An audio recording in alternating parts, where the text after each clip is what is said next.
Welcome to Smash Writing. Today we are back with another episode of Original versus Remake. I'm Paul, this is Justin, and today we are talking about... Go ahead. No, you're waiting on me. Yeah. Poltergeist! This is a random one. As Paul said during the last one, the originals have been taking a beating. So I figured let's go with a well-known, pretty famous horror movie from the 80s, pitted against its remake. See if the 80s can pull one out here.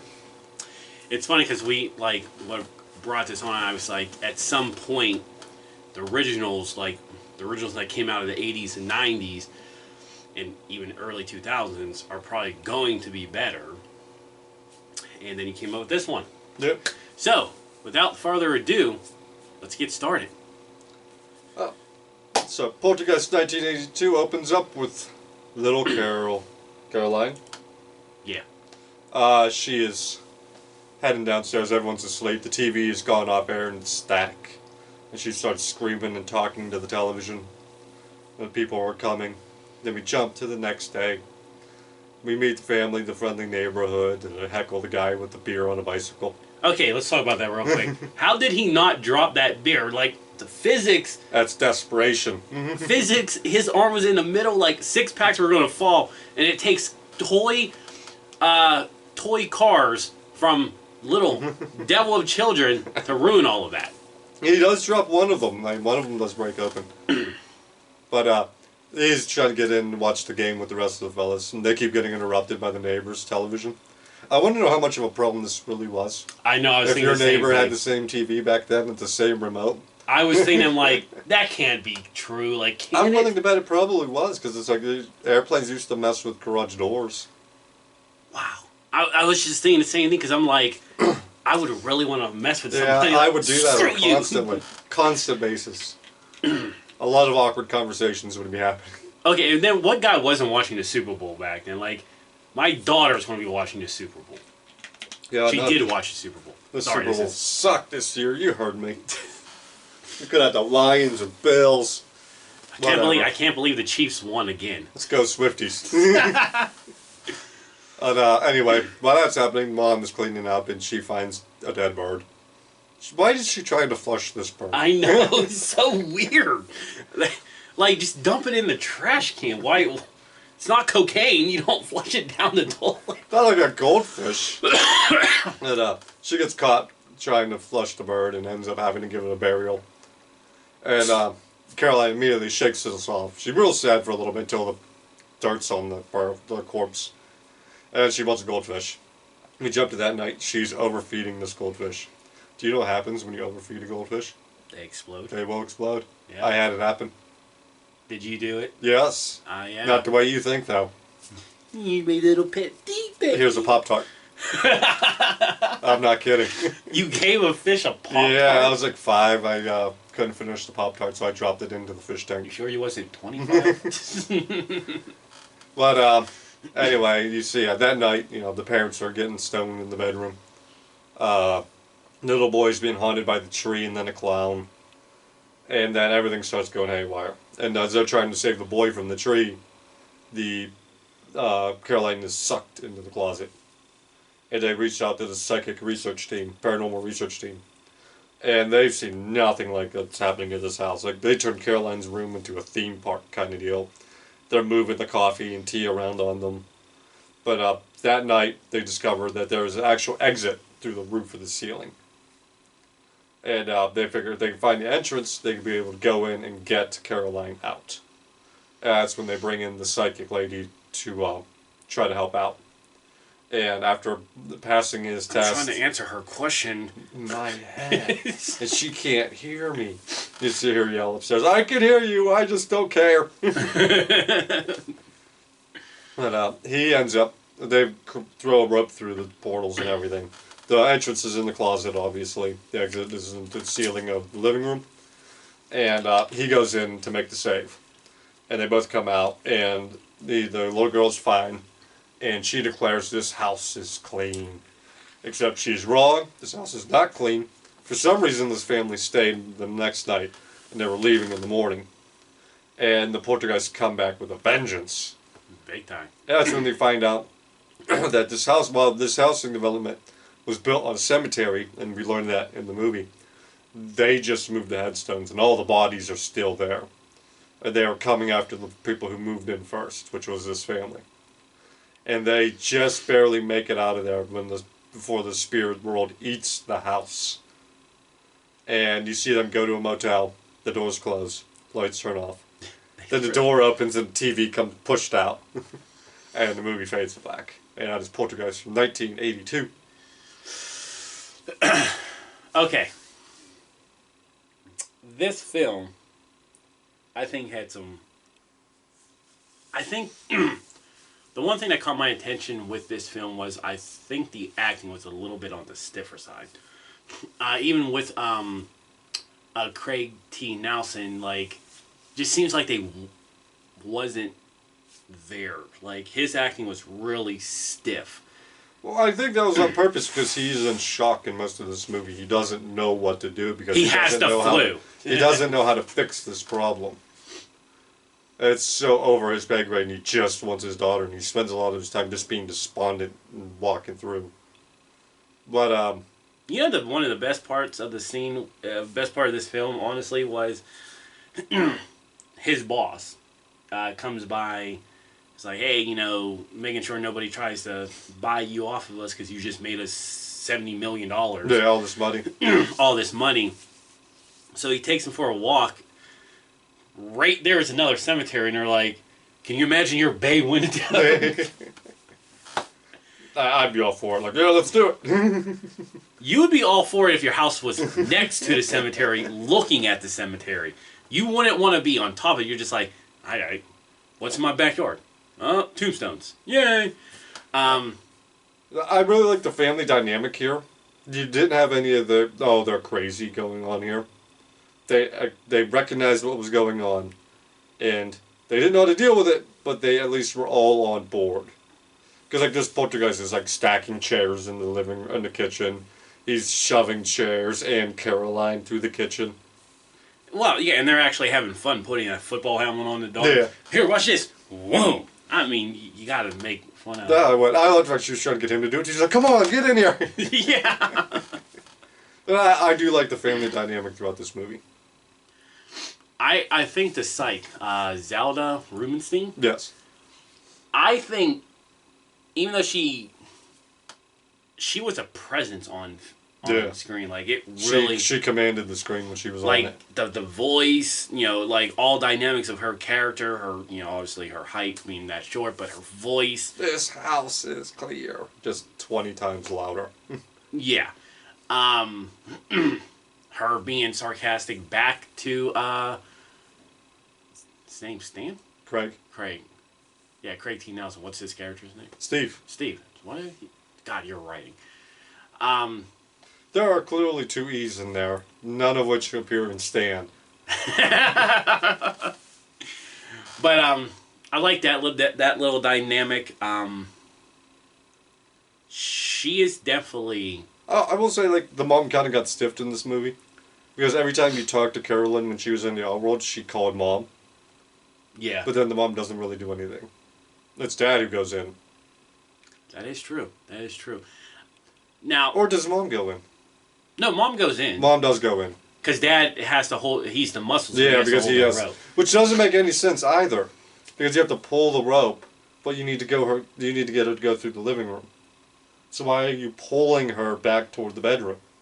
I thought he was just pulling to keep the rope tight. I didn't do that. I got it like you're pulling them back. Oh, I got asked like. If you're just trying to keep the rope tight, there are a bunch of camera crew people down in your living room. Oh God! Wait till the next film. Yeah. Talking about this crew, but because there's still more to talk about this film. Another scene. God, how different today in standards of the 80s? Because this came out what 82? Yeah. The teenage daughter is getting hit on by 40-year-old men in the construction, and the mom's just like, "That's my daughter," because she's flicking them off. I would be like, pedophile? Like, what are you doing?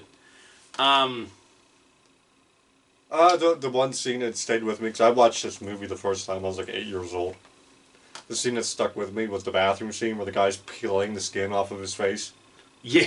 I go, oh, that was a great scene. Great scene. It's great practical effects. Yeah, I think... I mean, I'm not going to go into too much of detail right now because I think my decision is going to come down to the effects. I really did like the practical effects. I like the...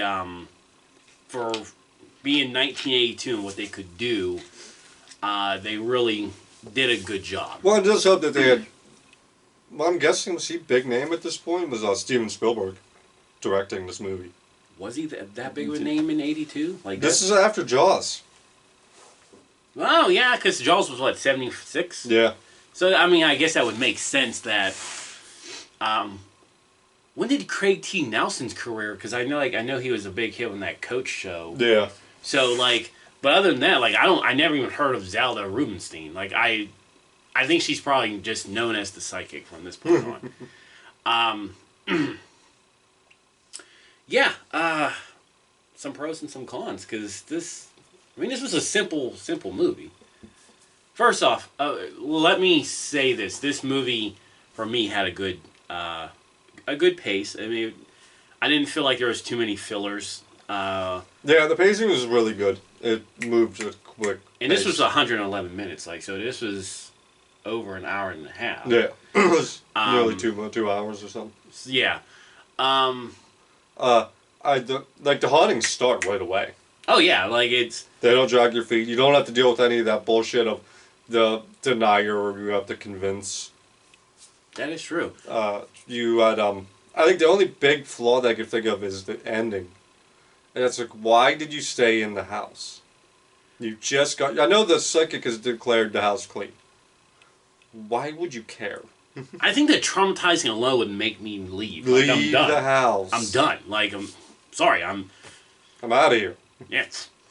I don't want no 4'2" woman going, well, the house is clean. I don't care. I don't care. My daughter just got sucked into a wall. And then we had to go to another world to dig her out. Now, the one thing I'm going to talk about is I'd like... Not even just that. You sent them to their bedrooms for the night. Like, you didn't even stay as a group. Yeah, like, hey, daughter. So I gotta be handcuffing that child to my leg. Like, you're going with me, let's go. We ain't doing this again. But I do like the mystery of what they went through inside the other world.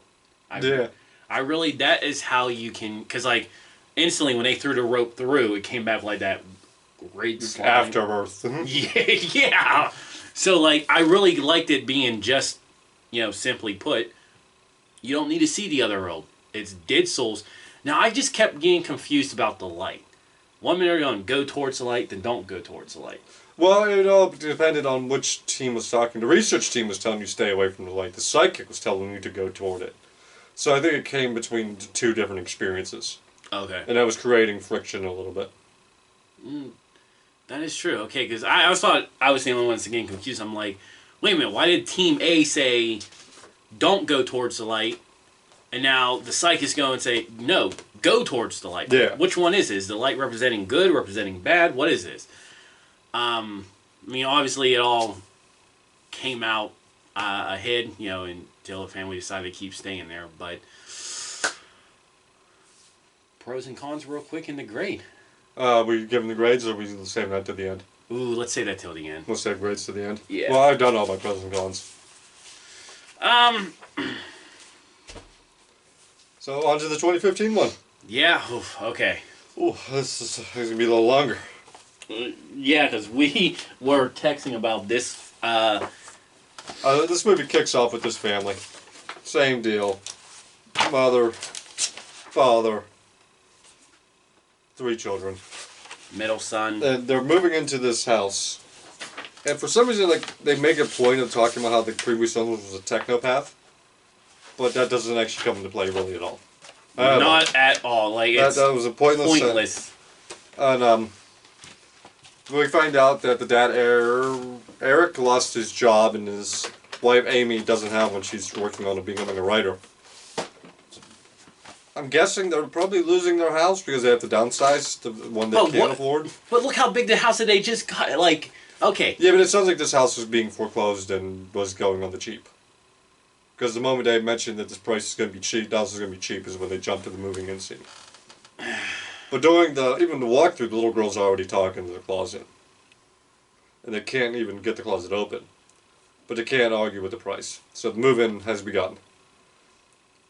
And the little girl, I keep talking, Maddie discovers if you grab the door handle of the closet, all of her hair will stand up straight.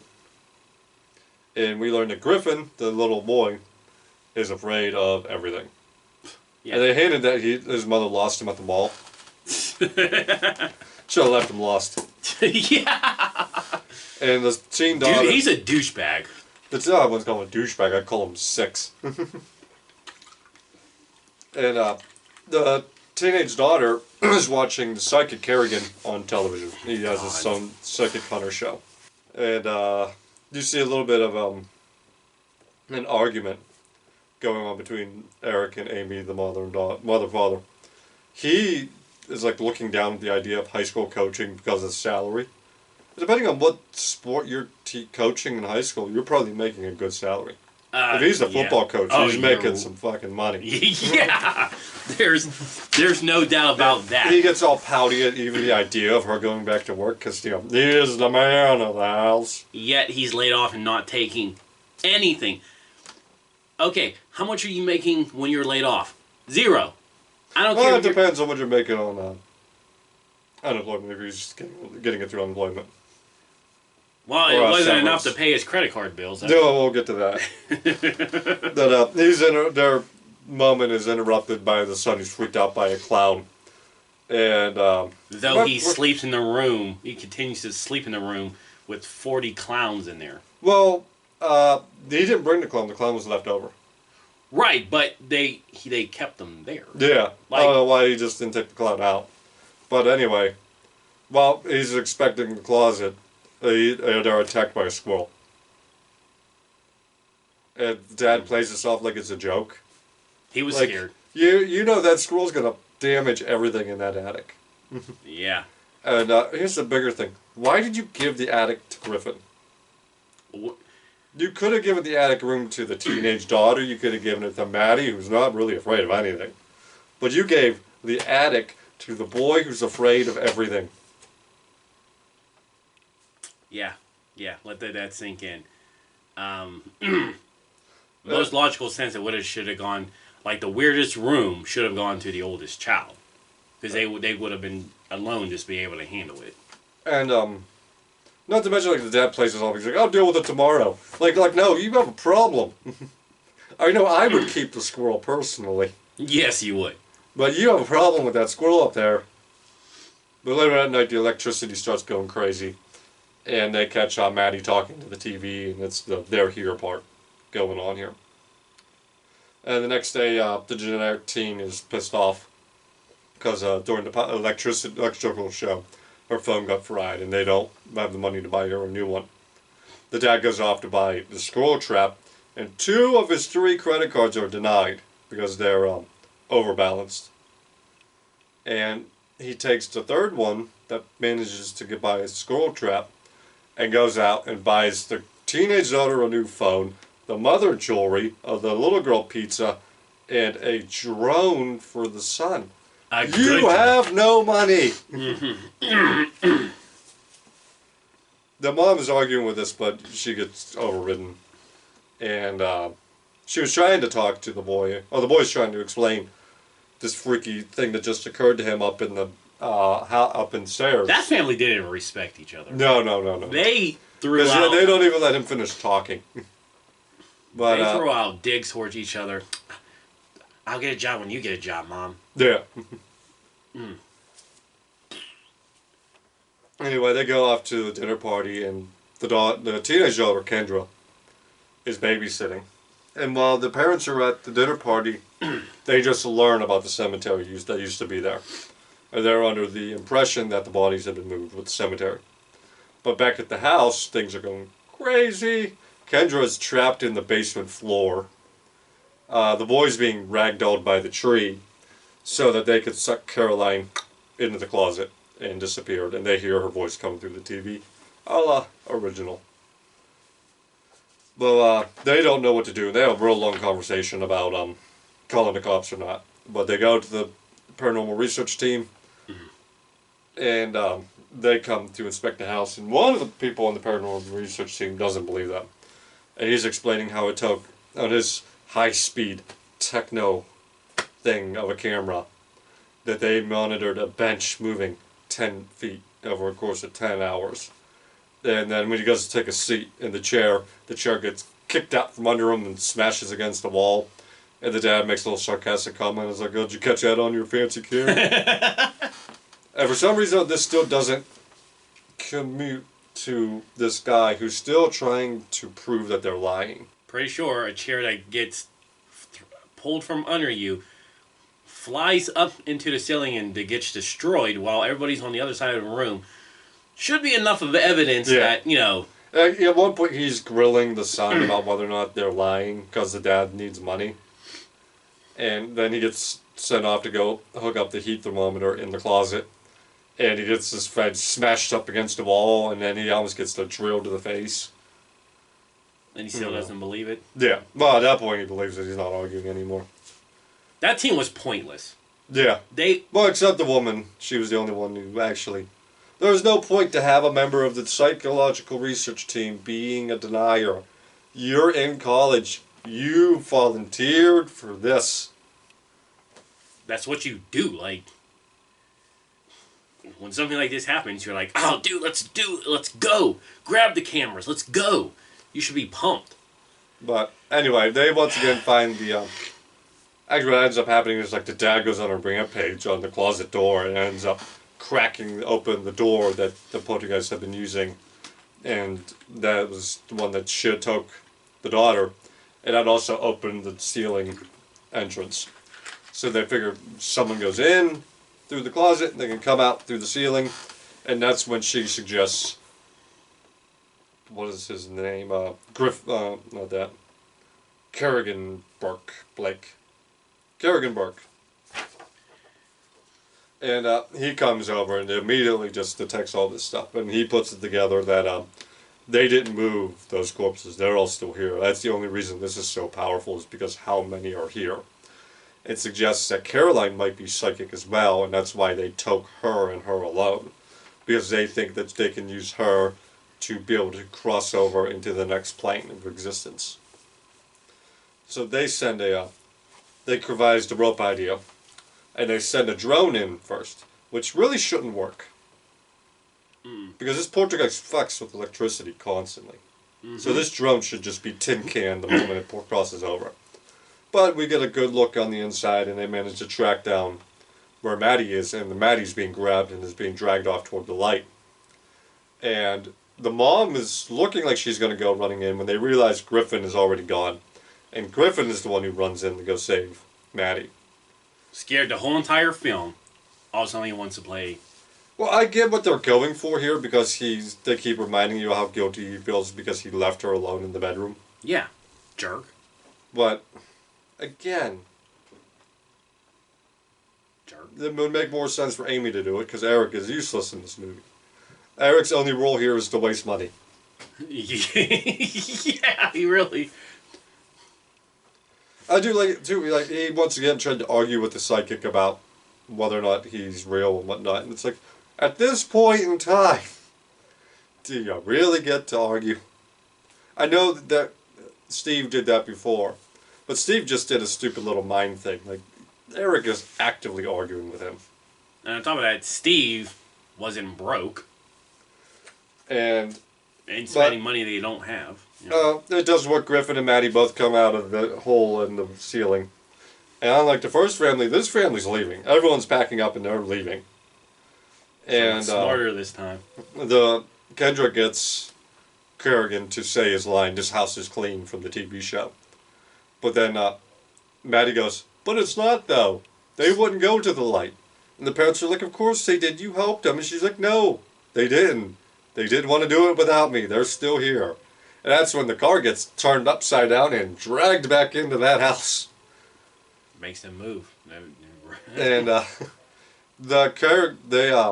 they They grab Maddie and are dragging her back toward the closet. And they manage to save her, and Kerrigan gives himself up, and he throws himself into the closet to help them himself. Because they'll take him because of his psychic abilities. And the family manages to flee. And then they try to end this on another joke. Because they're looking at another house, and it's told that it has closet space. And they see upstairs. And a tree. They see a tree and an upstairs window, and that's what sends them running away from this new house. But it's like, it doesn't land as well because you're making a joke about closets. Every house is going to have closets. At least with the TV joke, that was funny because they threw out a TV. Yeah, because you're like... That was how they got in. Yeah. And then there was a mid-credit scene. Yeah, we had a post-credit scene showing Kerrigan is alive and he's working with his wife. The woman research team was his ex-wife. Yeah. And that's the end of the movie. Okay, pros. I did actually like Kerrigan and his back and forth with the woman from the research team. I did find that to be entertaining. See, like... Just because the guy they got to play Kerrigan is charismatic as hell. Jared Harris. Yeah, nothing against Jared Harris. I just didn't like... I would have liked that back and forth if they wasn't husband and ex-husband and wife. Because it almost turned the attention onto them like, oh, you brought your ex-husband in this. Well, that creates a division two of how bad this was as she called in this guy. Yeah, I get that. I don't know. I didn't like the whole ex-wife. Because every time they managed to throw a jab at each other. Oh, not like before. Yeah, but it's always done in like a friendly way. Not a mean way. Well, I think they made it clear that they got married when they were young. But, no, what I did really like was Eric. My God, was his character terrible in this movie. I think Sam Rockwell likes to play the shitty characters. Yeah. His role is be a shitty person. But try not to be a shitty person. At the same time that they want him to be a caring father. But he ignores most of his kids. Mm-hmm. He talks around them, not to them. Yeah. And then he's driving them into bankruptcy. Yeah. Pretty much, okay, you get laid off from John Deere. First off, was John Deere facing a crisis? Like, they're one of the biggest, like, company... Well, to be fair, that doesn't matter. These companies could be making millions of dollars and still cut you off. That is true. They would call the layoffs. But the way they described him, like, he had to be somewhere in upper management. Like, I forgot, they said his title. Yeah. And they said what he did. And yet they have no money. Well, even, like, when he explained that, he was with this place and, like, waited for her to make a comment praising his job to say, oh, no, they laid me off. But then that goes into saying, like, why exactly are you buying a house? Because I'm guessing you must have lost the first one, like, but why would you immediately try to buy another one? Your credit's going to be shit if you got a foreclosure on your credit. And he already has maxed out credits. So, yeah. And that's another thing, too. Like, that whole scene, like, I get it, you know, like, because when he brings all his stuff home, he's like, oh, we deserve to spoil ourselves. How about this? Spoil yourself by having your bills paid right now, because you're not working. Your wife's not working. Yeah. They made, like, the spoiled teen not having her cell phone, and like, yeah, that would suck. But at the same time, you see her making face calls on her laptop. So she's not, like... She's not completely cut off, though. Like, she just has to work around it. And in 2015, like, Facebook Messenger, I think, was a thing. So even... You had instant messages anyway. Yeah, you still had. And then, like, just, like, if you were to price out everything he spent to give them, he's probably looking easily at $1,500 to $2,000. Yeah, I was going to just lowball it at $1,000. Because that drone looked expensive. Yeah. She bought jewelry for his wife. That's Pandora's not cheap. It's stylish, but it's not cheap. The iPhone, I have the ballpark... Was that an iPhone? I couldn't tell. Yeah, it was an iPhone. It was. Yeah. So, iPhone in 2015, I'm putting it right around like $600, and that's being generous. So, instantly, right there, $600. Because I don't think you ever came across an iPhone cheaper than $600. Yeah, the cheapest was the pizza, and the little girl didn't even like it. Yeah. Where did you go? Domino's? He put a chicken nugget on it. Yeah, and he tried put to chicken nuggets on it. try to convince her to do You know what's funny is I think there was a pizza shop that tried to do that. the chicken nugget. Yeah, I think there was. I think I have a vague memory of pizza place advertising chicken nuggets on top of it. Probably because of that film. Yeah, Damn. couldn't imagine eating that. Okay, this family didn't really love each other all that much either. I mean, they Well, no, I think the only one. I think if Eric wasn't involved, they would like each other more. they're, Eric just rubs off on the whole family. You know what's weird though is like they played with the idea of like the kids having a bigger role in this. And they really didn't. If you looked up about Poltergeist and everything, because I did like that they got it this way, because they did in the original one too, is that Poltergeists don't stick around. They haunt a place for a little bit and then it's gone. Because that's what gave them, like, they have to get Caroline out now before they leave. Yeah. You know, if you do, there were research papers and everything about Poltergeists actually being tied to teenage girls. And neither one of those movies played with that idea. Okay. There you go. Sometimes it's not a spirit, but it's energy coming off of the teenager. Right. Right. Well, what you gonna say? What's your? I do want to say this family is smarter in the fact that they tried to leave. They weren't staying around another night. Well, maybe remember, maybe like the family, because the parents were just stoned, that they just, they were just too like lazy at that point. Oh, I mean, they were packing. They were going to leave the next day. But they had to get the joint in. And they joined in at the hotel. So, one of the things that I really hate about this 2015 film was the CGI. I didn't mind it. I thought the CGI was alright. Well, I didn't like mind it like it was bad or anything. I mean, like, I liked the mystery. Like, I didn't really need to see the other world. Well, I like the fact that it gave it a new flavor. Because we didn't see the other world in the first one, so I like the fact we got to see That's one of my favorite things about the original, was like, it's the mystery. Mystery, the suspense, yeah. Yeah. You have to create it in your own head. Yeah, like, what do you think these people look like? And when you saw what this world in the 2015 looked like, it kind of was just generic. Like, really wasn't anything woo. It's just generic. Well, I mean, there were, like, bodies in cages and everything like that, and arms, like, reaching out. Now, I do want to point out one thing, a big plot hole in both of these films, and it's regarding the movement of the bodies. Realistically, definitely if you're building a whole fucking community, you would have had to actually move those bodies. No, not if you spend the money in the right ways. Well, because I'm thinking, like, first off, you would have to get the picture of where this cemetery is actually at based off the house. Yeah. Because, like, realistically, like, look at us down here. The ceiling is at least 7 feet. Bodies go down 6 feet. You would have to... That's if you put basements in.